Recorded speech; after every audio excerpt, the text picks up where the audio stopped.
Welcome to episode. Welcome to episode. Welcome to episode. Welcome to episode. Welcome to episode. Welcome to episode. Welcome to episode. Welcome to episode 394 of Fly Away. Over the past few years, we've been reminded time and again how much the world relies on travel. From supporting local economies to learning about new cultures, the experiences that travel provides helps us to make our world smaller and bring us closer together. Here at Outlander Travel, we've been proud to be a small part of bringing that to you through our weekly podcast. And if you'd like to see what we're talking about, be sure to check out our YouTube channel by searching for Fly Away Podcast. My name is Elizabeth, and this week I'm joined by fellow Outlander Travel agents Sandy and Lindsay. We have all been there, thousands of miles from home, riding high on those new experience endorphins when we happen across the perfect gift or must-have souvenir, and lost in a sea of optimism, we make the purchase only to later discover that our eyes were much bigger than our suitcase. Now what? What do you do? Unfortunately, Outlander Travel agent Lindsay has encountered this conundrum on just about every single one of her adventures. She wrote unfortunately, but I think it's fortunate because I'm going to learn a lot from Lindsay tonight, just personally. So, she has encountered this domestically and abroad, so we thought it would be fun to laugh at Lindsay and go over a few of the most and least successful ways you can use to get your newfound treasures home. So let's get started. And we promise not to laugh too much unless you tell us it's okay to laugh. It's okay. So I think we should start with domestic first. Yes. Because I feel like I single-handedly have been keeping the post office in business for years now with my travels, because I have mailed things home so many times from just about every domestic trip that I have ever taken. I don't think that I've ever been on a trip with you, Lindsay, where you haven't texted me and said, I'm at the post office. I literally don't think I can think of a single trip. Sandy, do you think? No, I don't. I mean, I remember Chris and I having a car and I'm like, guys, do you want me to pick up wine or, you need more sunscreen? No, Lindsay's like, can you go to the post office and get some boxes? Okay. So tell us how you handle that. And when do you make the decision that it's time for the post office? So here's the thing. Usually what'll happen is I realize that my bags are either going to be overweight or they're going to be overstuffed. And generally there is a work trip component to one of these travels, and in which I'm picking up lots of paper items and catalogs and books and things like that. And I happen to have an affinity for travel guides. I really love them. I like to buy the books. I want to read about the history of the place I've been. And a lot of times you can only buy these type of things in the location at whatever attraction or historical site that you're seeing. So that being said, I usually have all paper goods. And so I don't want to carry 50 pounds of paper. It doesn't take a lot of paper to equal 50 pounds.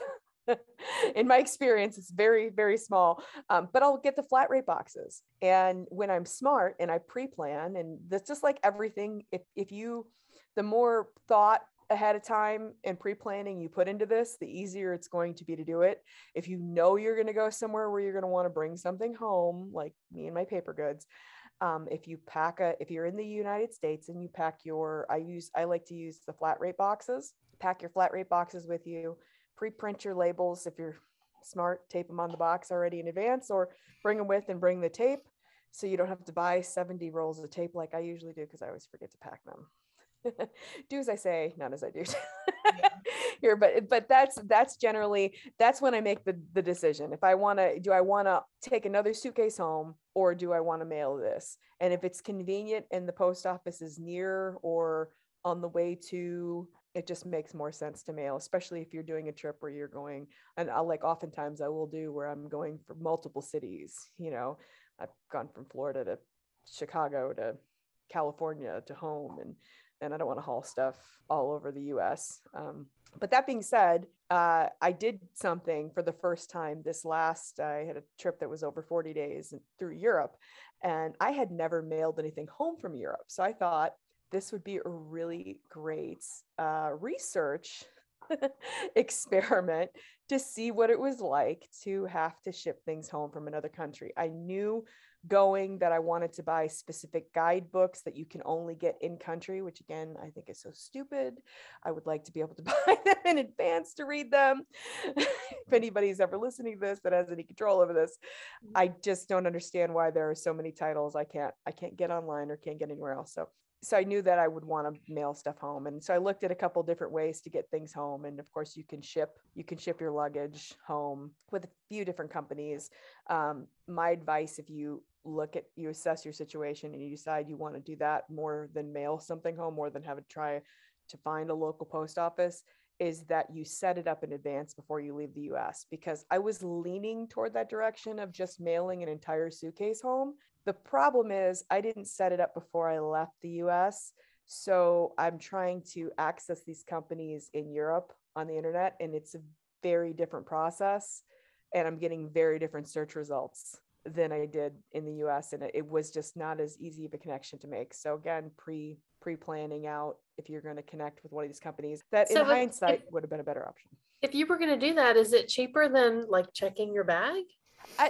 Yes. Well, yes and no. If you have the bag to check, no. If you have now amassed more stuff than you have luggage for, space for, it is not cheaper. You have to buy it. You have to buy another suitcase. It just depends on how much your other suitcase is, how much it is these are kind of the steps. What's it going to cost me to mail that extra bag? What's it going to cost for the extra bag? Is it worth the time and hassle of now taking 3 rolling bags throughout Europe and on and off trains?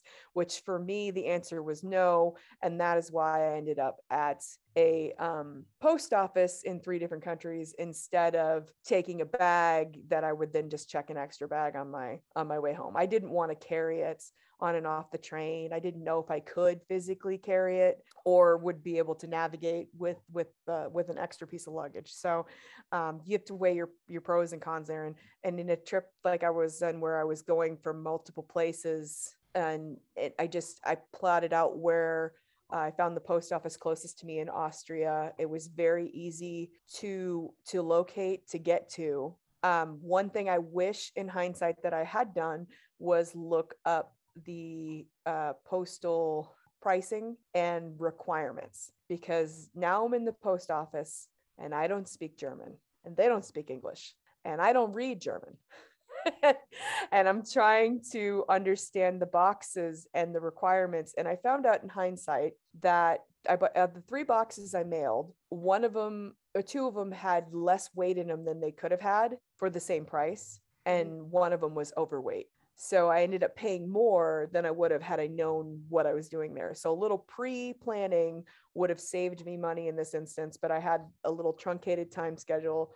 You know me, I'm always trying to fit more things in a day than I possibly can. So I went in there a little unprepared and then paid for it on the end with my pocketbook. And then we're going to circle back to this experience later, because I paid for it in some other unfortunate ways with this one postal stop. But 2 kilograms is 4 pounds, or like a good like, I think it's 1 kilogram is 2.2 pounds, or is it, I can't remember. But that's about 2 kilograms is 4 point something pounds.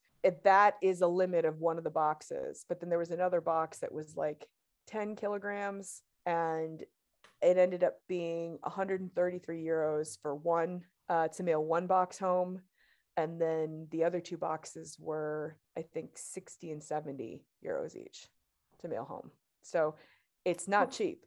Yeah, and definitely more than a checked bag, but definitely more than checked bag, where you can't carry it around anymore. So in this case, I mean, you were when you came over, you probably just mostly had clothes, right? That was the bulk of your mostly clothes. And I used the space saver bags, where you vacuum all the air out. So really, when I flew over, all of my clothing fit in my carry-on, and I had very few things in my other bag. But what I didn't count on was every time you undo those bags and resuck the air out, it goes down less and less. Like, it's less effective each time.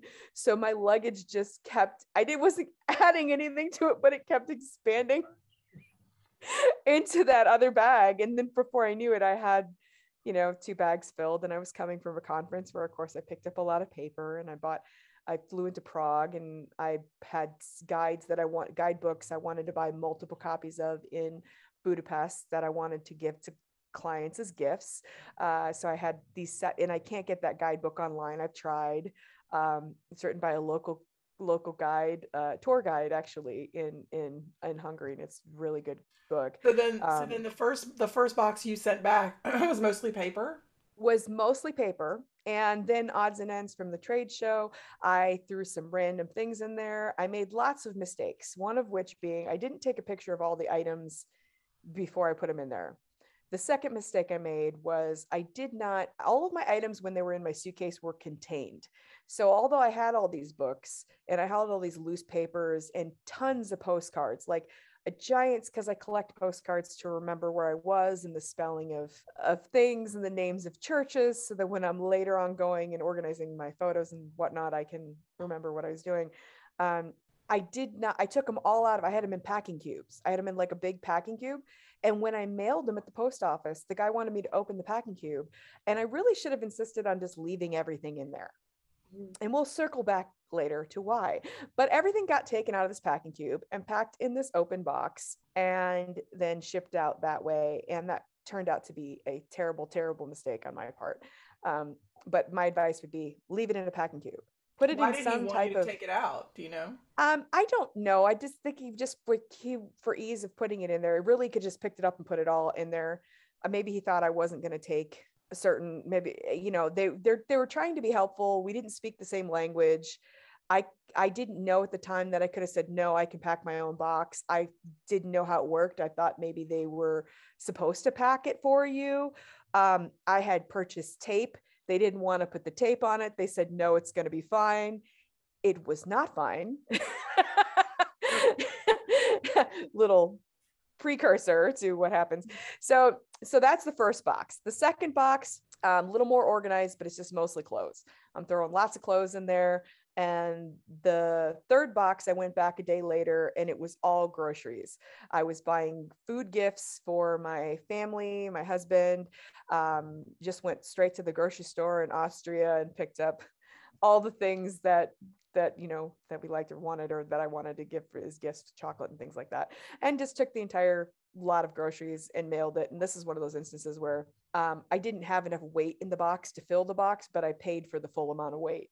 So had I brought some extra stuff from the room, I could have filled that box all the way up to the top. So in hindsight, what I would do now, knowing how close it was to my hotel, I would have just gone there and bought the boxes, taken them back, packed it, and then taken it in, because it was not as full as it could have been. And again, I ended up paying a little bit more for shipping than I should have. But so from Austria, I went through Germany.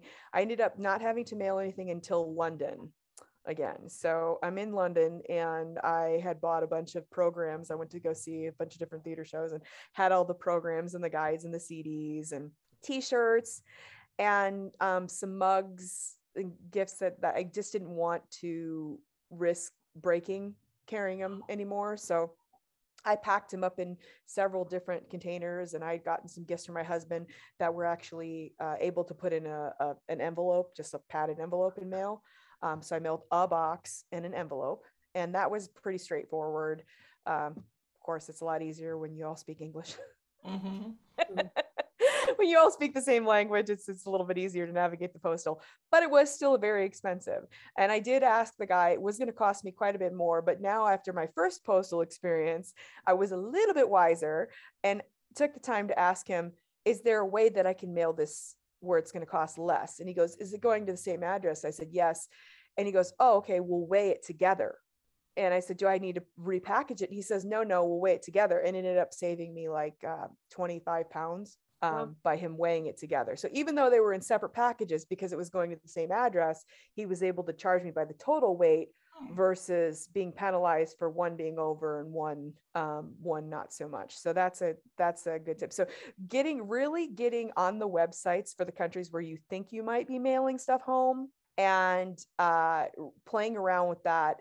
I did notice there were some local shipping options. There were some shippers international shippers I could have used for things, but the whole entire process of pre-scheduling the pickup, having a box was a little daunting to me when you're traveling and you don't really know where to go get that box, or but with a little pre-thought, I probably could have saved myself some money there by utilizing it. And certainly had I had bigger items or heavier items, I would have done that. I would have used an international shipping company for certain, to mail the things home. So then the third place I mailed stuff home from was Lyon, France.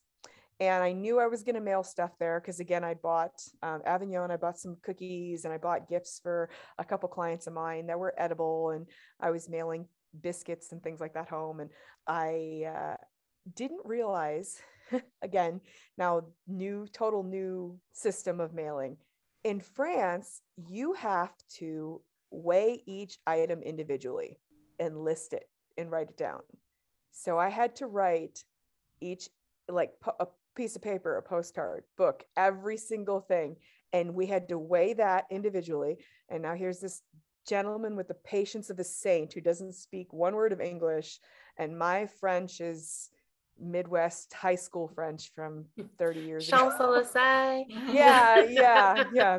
We say même crown, s'il vous plaît. You know, like I can't read French. It's coming up and I have to fill out this form online, and he's trying to help me do that. And then he's got to print out like 12 pages of paper. And I literally had to sign my name over a dozen times. I think I had to sign more pieces of paper to mail one box to the US from France for US customs than I did to buy our house. It was crazy. It was like 2-3 hours later, like all these things. I had a whole bunch of paper I was going to mail home that I just said, no, I'm not going to do it because I'm not going to weigh each one of these postcards individually, and just kind of let it go. But that also was another one of those instances where I ended up paying more because the box of biscuits I was mailing for home for a client was too big to fit in the box. The smaller box that was less expensive was only like 30 euros to mail home. And I ended up having to mail home like a box that cost 80 euro. And it was a flat rate 80 euro, like 80 euro box, just because this box is a little wider than it should have. And that's one of those, had I known, I wouldn't have bought that big box of biscuits. I would have bought 2 smaller boxes of biscuits and saved myself a little bit of money. So hopefully they like their biscuits that end up costing me like 150. Wow. But this it was quite a learning experience to go through that process of weighing each thing individually. And then at the end I had this list, and at the end, getting home and realizing what was going to make it, my packages from London made it home first, which was unusual because they were mailed a few weeks after the stuff from Austria. Mm-hmm. So my husband got those first. And then after I got home, he gotten 2 of the boxes from Austria, and one of them showed up as being in New Jersey. Like it had arrived in New Jersey on the 4th of April. And then we never heard from it again. So I was trying to track it. I've got my little receipts, and now I'm calling the US Post Office, and the automated system's basically telling me to contact the post office in Austria. And I'm assuming this is lost, and I'm trying to remember what's in it. Well, there's 11 books in there that I had purchased, and a bunch of other random stuff that I had purchased, some gifts for my niece and things like that. And then all of my business cards, all of my brochures I picked up from the trade show, everything, all these other random things. I'm sure that a year from now, when I'm looking for something and I'm like, I can't find it, I wonder where that went. It's probably because it was in that box. So just last week we had that box finally showed up. Unfortunately though, nothing in, like, I think of the stuff that I mailed, maybe 4% of it made it in that box, and the rest of the box was filled with trash and ripped open food containers from somebody else's package. So clearly it had ripped open in transit, or been ripped open. I don't know what happened. And so now I've got this process of can I remember what was in there? I have the receipts for the things. Is it, what am I going to get back? It cost me 133 euro to mail that package. I'm hoping to at least recoup the cost that I paid them to ship it. And even if I have to have everything else as a loss. So, but I did learn a very valuable lesson, and I have a whole list of tips for people, the things that I wish that I had done that if I could go back and do again. I would not mail anything heavy in a box like that. No matter how sturdy they say it is, I would not mail 11 books in one box again, plus all those other papers. That was way too much weight in one box. I wanted to tape it. The guy said it was fine. He said one thing was fine. I should have pushed the issue. Always extra tape. All the loose things should have been in a packing cube, because now when I'm contacting the post office to explain to them what's missing, instead of saying it's a blue packing cube with all these things in it, I have to now try and remember every little loose thing that was in this box. Don't pack anything sentimental. I had visited in Prague. I had gone to the anonymous bar for the first time, and when you order one of the drinks there called the anonymous drink, when you order that, or when you order Always Remember, you get they take a Polaroid picture with you with all the bartenders in their masks, and they sign it and they date it and they say Always Remember. And that Polaroid was in one of the books that I had bought because I was trying to keep it safe, and so I lost that. I mean, I have a fuzzy picture of it laying on the bar. A picture of a picture is not the same thing as the picture. So of all the things I lost, that's probably the one that I'm going to regret the most, losing. But so don't put anything sentimental in there. Don't put any receipts in there. I was tired of carrying paper around, so I had some business receipts. They were in that box. Do not mail that home. Luckily, there weren't that many, but it was enough that I, had that, I can't believe I did that moment. And then take a picture of everything you're packing. I normally do this. I don't know why I didn't do this. Normally, I'm always that person who takes pictures of everything that they buy. And for some reason, this is the one time I did not do it. And now I'm scrambling, and every once in a while I'll remember, oh yeah, there was a cookbook I bought. Oh, there were, 4 copies of this guidebook that you can only get in Budapest. And there was this really beautiful, expensive picture book from Prague that I loved. And there was a book from the museum exhibit that I went to see that was a limited time. All these things I'm trying to now remember how much I spent on them and where I got them, and if I'm ever going to be able to find them again. So make a list of everything that's in there. Take a picture. Don't mail anything that you are going to regret if you never see again. And then I had some other. Did the rest of your boxes show up? Was that the only one that? So that was the only one that I had an issue with. Every single other one showed up. The only thing I was missing out of any of the other ones, which I don't know if it was a customs thing or if it was like just opened it up and didn't make it back in, but I was missing a thing of garlic paste that I had purchased in Hungary. It was a smaller tube of garlic paste, and I was missing a couple tubes of paprika because I had 10 tubes of paprika and 2 things of garlic paste. And so I not all of those made it. The box was sealed. It wasn't like it had ripped open, but they were missing from inside. So I don't know where they went missing, but most of it made it home. It's just some of that stuff didn't. So yeah. So I think, the moral is like, if I had spent more time before I even left the US thinking about, I know I'm going to buy things that I'm going to want to mail home because I'm trying to travel as lightly as possible. How am I going to do this? I would go back and I would have set up pre-shipping with that shipping company. I would have paid for, for $300, I could have mailed an entire suitcase, 50 pounds in a suitcase home with that shipping company from Vienna to Seattle. I looked it up afterwards. $300 would have gotten a suitcase home.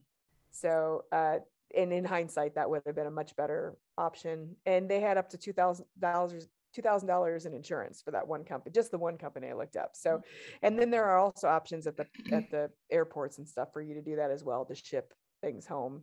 Yeah, usually So I just do, if there's an option for me to do it when I'm buying something, I do it. I mean, Walt Disney World does this, obviously. And like this last trip, I shipped 2 boxes home. But if I go to a winery, 9 times out of 10, especially even in Europe, they can ship it home for me. And so I just do that because there's nothing better than getting wine in the mail. It's like, ooh, I yeah. got wine. So, and there's even nothing even better than not carrying it because it gets very heavy. So. That was part of the problem, is because a lot of the wine that I bought, a lot of the booze I bought, I couldn't ship home. So every time I buy booze, I'd have something else I'd have to ship home instead. It was taking the place of something else that I could have carried home. So but because not every winery will No, ship it's us. true. And that's actually, Donna's talked about it too. She brings a whole suitcase for beer, and Yeah. I just, Yeah. I can't do that. And I've done that too. So one of the other tips I want to leave people with is like, planning in advance is really key here. And I've done it before where I've taken bubble wrap with me. I've actually packed bubble wrap and tape and taken it with me and mailed an entire suitcase, or not mailed, but carried an entire suitcase of beer bottles. I figured out exactly how many I could get to 50 pounds and checked that on the plane. Wrapped in with towels, wrapped each one individually, alternated them, wrapped and wove the towels through them, put an extra, went and got some cheap towels, and everything made it home. Nothing, knock on wood, I haven't had any booze break yet, but there's so much pre-thought that goes into that. If you're going to bring hooch home, you Yes. you gotta heavy. insulate it, because hooch is heavy. It is heavy, and you're limited to what you're allowed to be carrying now through TSA. That's our little disclaimer there. Yeah. So it sounds like it's a viable solution to mail, but it is not the cheapest solution. Yeah. It may save your back, but it's not the cheapest Yeah. solution. So I would say do your research. If you're gonna mail, make sure you know where you're staying, where the nearest post office is. Make sure it's not going to take up too much of your time and to do it. I would compare the shipping costs through the post office and through other shipping companies. For larger items, you're gonna want to pre-arrange shipping in advance if you can, through a different company, or if it's a spur of the moment purchase like art or something for your home, you're going to really have to go hit the internet and do your research. And it might be a little harder. You might have to change your VPN or change your settings so that you can get those search things to come up. Because I know that the shipping companies that I have on this list, once I was outside of the US, I had the hardest time bringing those companies up again in a search. Mm-hmm. So I really should have had that set up in advance. And then weighing the pros and cons. Is it cheaper to buy an extra suitcase, which I ended up doing anyway in Charles de Gaulle, which I will tell you, it is very affordable at Charles de Gaulle to buy a suitcase. It was only 100 euros for a suitcase. But I wouldn't have wanted to carry, like I was gonna, and I couldn't have found anything cheaper. And if you do have to buy a suitcase, that's it too, knowing where to buy the cheap ones. Don't buy it on the tourist row where you're going to get the cheapest made one at the most expensive price possible. See if you can find something a little off the beaten path. Maybe pay a little more for that Bolt or that taxi ride to get you to where somebody who lives there would be buying their luggage to go on a trip, and you're going to get a better price on it. Unfortunately, I bought luggage probably at least a half a dozen times traveling to go. I've had to buy bags to go home, mostly because of booze, I will say. Mostly because of it's booze. a good reason, but yeah, it's a very valid reason. Making that list of any items, having a plan to kind of corral all of your loose things into something. A packing cube is a great way to go. I think some cheap packing cubes, having some to just throw all those items in and put them in, because had I had those when the box busted open, odds are pretty good that the bag would have stayed shut and all of my stuff would have had a better chance of making it home to me. Whereas now I need to contact the post office and go, well, have you seen this book about Prague or this other book about Prague or any one of these? Like one of the things I had lost an entire tarot. I bought a deck of tarot cards. It was like almost 100 euros for these tarot cards, but they're art. They're all done, and each card was so beautiful that I wanted to have them as pieces of art. And I thought about putting them on inside a frame, and now I'm going to have to contact them. Oh, here's and then a postcard pack that was 50 postcards from the Strahov monastery that were different zodiac symbols, from the artwork. 2 of those cards made it, and they had tire tracks on them. So I just know that box either fell out or got ripped open or ran over on a flight line somewhere. And oh, I was in tears. Josh opened up the box and he was just pulling stuff out, and I'm like, what are you doing? And he's like, I was curious what was in here. And the first couple things he pulled out were literal trash, like pieces of trash that they had just shoved in this box. It was so, I was crying. Yeah, the good and the bad, definitely there. So another thing for anybody who's like, I'm in the habit of, I look online. If I'm going to buy something, I always look online. Is this something I can get online? Is this something I can buy online and have shipped home? Especially if it's books or paper. And unfortunately for me in this instance, all 11 of those books were not books I could get online. So they're not replaceable. Without, I guess I have to go back to Prague. Yeah. Well, I mean, I think there's good lessons here. And I think obviously domestically makes things easier because you at least know the system. But so maybe even reading up on if you don't want to use a shipping company, reading up on the postal system for that. Exactly. Knowing their rules, knowing the weight, knowing the process. Like, had I known when I was going in Lyon to La Poste, had I known when I was going to the post office in France that every single thing I mailed had to be itemized and weighed, I would have maybe mailed my shoes home instead, because then I could this is easier to weigh, it's heavier, and it's easier to, 5 pairs of shoes mailed home is a lot easier to keep track of on a form.